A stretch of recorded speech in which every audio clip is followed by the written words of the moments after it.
লড়াই তো কত কিছু নিয়েই হয়, তবে মাতৃভাষার জন্য লড়াই সেটা বোধহয় সবাই করতে পারে না।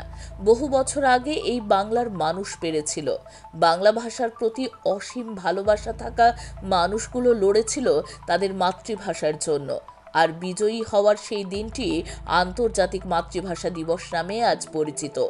21শে ফেব্রুয়ারি সমস্ত লড়াই মিটিয়ে বাংলা ভাষাকে তার নিজের জায়গা ফিরিয়ে দিয়েছিল এই লড়াই।